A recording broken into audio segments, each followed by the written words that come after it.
Hey everyone, welcome to Plants and Politics. I have an update to share about one of Trump's Capitol insurrectionists. It's time for an episode of Where Are They Now? Matthew Bledsoe was arrested. Patrick Montgomery was in court. Jonathan Manapa will stay in federal custody. No, I don't take responsibility at all. So 48-year-old, now former police officer Tam Pham, he's from Texas. He was arrested on January 20th for taking part in the Capitol attack.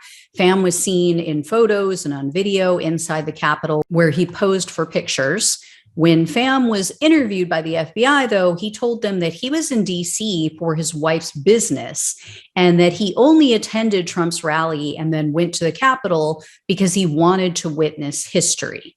He admitted to climbing over or walking around barricades, and he admitted to entering the Capitol building, and he readily shared his photos and videos with the investigator.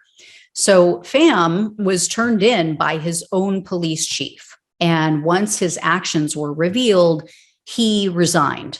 He resigned of his own accord. He had been there 18 years as a Houston, Texas police officer. So he actually resigned just 2 years shy of being able to retire with full benefits. And he was charged with the basic 4 misdemeanors that we keep seeing: entering a restricted building or grounds, 2 counts of disorderly conduct, and 1 count of parading or demonstrating in a Capitol building. In September, Pham pleaded guilty. He pleaded guilty to that parading charge, and now he's been sentenced. So in court, he told the judge, quote, "I'm so sorry for what I did. I made the worst choice of my life. I didn't plan to go into the Capitol. I stupidly followed people in there. The day I was on TV, my sister in Vietnam called and said the whole village watched me. I lost my reputation and my career and brought shame on my family, especially my children. I dishonored my department. The U.S. has given me so many opportunities. I'm so sorry for what I did." As apologies go, I think that was one of the more sincere apologies, and I believe him. I believe that he is sorry. I don't think that he would have stepped down, resigned, unless he really meant it. But again, like one of the judges recently said, he didn't say anything about the people who were harmed, by him just being there, taking the police's attention away from the violence. It was all about him again. So, and his family. Anyway, according to a news correspondent who was there and watched the proceedings, Pham was in tears as he was saying all this. So Pham's attorney argued for a 45-day sentence of just home confinement. The U.S. District Judge, though, Timothy Kelly, admonished Pham for his initial unwillingness to accept responsibility for his actions. And Judge Kelly told him, quote, "Your immigrant story is inspiring. I have no doubt you love this country, but you violated your sworn duties to uphold the Constitution, and you added an air of legitimacy to what happened that day because you are a police officer." So Pham apparently, just to go back to what he was saying about his story, he apparently moved from Vietnam to the U.S. in 1991. He moved here without any money whatsoever, but he worked hard. He built a life and career here.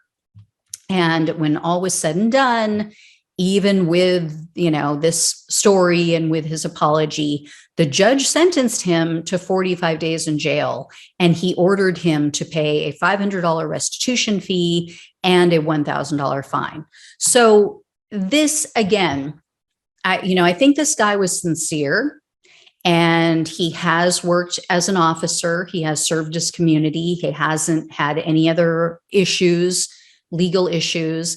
And I just see such a disparity and discrepancy between this man's fines and his sentencing versus like someone else who I just profiled and did a follow-up on, who was sentenced, Peterson.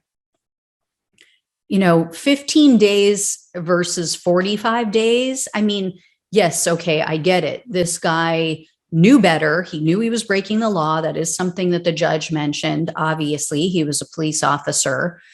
So he should be held more accountable. But why?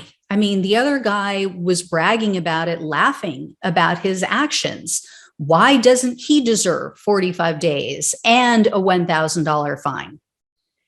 There just has to be more consistency with this. It's driving me crazy. And I think it leaves it open for people to file for appeals because there is such discrepancy in the sentencing, and it's just not making sense. It's just not. Here's what makes sense. If you were a nonviolent offender, you get 60 days, 90 days in jail, something like that. Few $1,000 fine, plus restitution for the damage done. If you're a violent offender, that's something totally different, because violence, there's a scale. There's physical contact. There's spraying somebody with bear spray. There's, hitting someone with something versus hitting them with a fist, carrying a weapon that can be deadly. I mean, there's so many variables. But for these non-violent offenders, there just should have been a standard set. I don't know how legal that is. I don't know how easy that is to do, but this is just making me insane. So anyway, guys, I'll let you know when I hear more. Thank you so much for watching and listening. Take care. I'll talk with you soon.